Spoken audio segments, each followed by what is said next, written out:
It's about 6:15 and time now for What's Trending. Well, do you guys remember those plastic green soldiers that you may have played with as a child? They were probably all male. Well, BMC Toys is going to change that this holiday season. The Army women toys will come in 15 different poses, including a bazooka operator, a radio operator, a military working dog and handler, a nurse, and Rosie the Riveter perched atop a We Can Do It pedestal. BMC is taking orders for them now, and it plans to ship the first sets in October. The figures are the result of the Plastic Army Women Project. BMC owner Jeff Immel says a 6-year-old girl named Vivian asked him to make some Army girls that look like women. It just melted his heart like plastic into a mold, and other hearts too. A Kickstarter campaign paid for the design work, and now the toys will be ready soon for playtime with kids like Vivian. How cool is that? I love that so much too, and I feel like now it's a great holiday gift for some girls or even guys that really want to see toys that do look a little different, and then when they open it up and don't expect that, it's going to be really cool just to see that kind of inspiration through toys. Yeah, and I know, every kid has them in their house. My brother had them, and of course I played with him with them as well, so I would have been so excited to have girl ones. It reminds me of Toy Story, because they made appearances in that too. Yeah, of course. Yeah, it's super cute and it's really inspirational too, and very fitting that the news came out right after International Women's Day too, so very cool. Just perfect. Yes, and this is also really cool, but also a little quirky too, I'd say. But Key West, Florida was all puckered up over the weekend for the 58th annual conch shell blowing contest. Take a listen.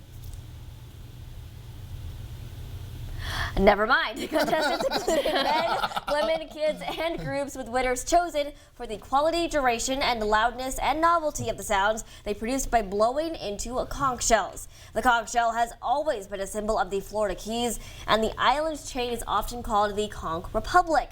The competition was tough, but only a handful of people stood out against their competitors.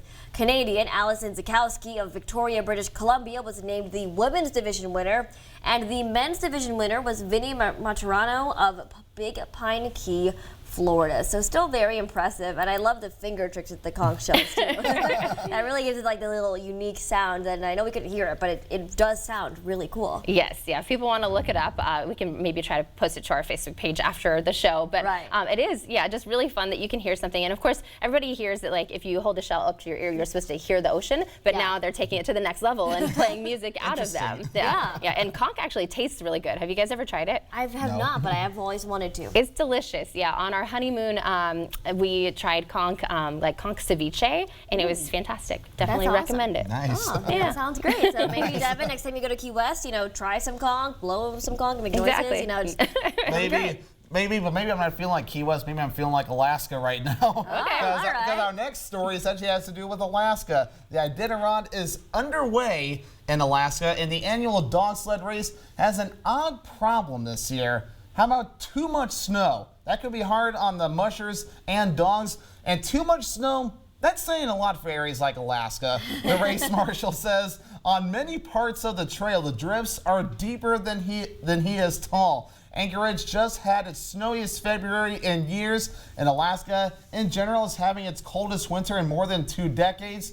In past years, the Iditarod had the opposite problem with not enough snow. Teams left in 2-minute intervals in their 1,000-mile race across Alaska. A field of 57 mushers are competing. That's an odd situation. That is, but really not the worst problem in the world to have, especially since the opposite problem was happening for so many years beforehand, too. Right. Yeah, I would imagine, that they'd prefer to have, more snow than not enough snow. But what an amazing event, and, and it's really neat to learn a lot more about the history of it, too. My sports director, when I worked in Green Bay, actually was from Alaska and had covered the Iditarod many times, and he's out there again this year. So it's neat to follow along with him. Cool. Yeah.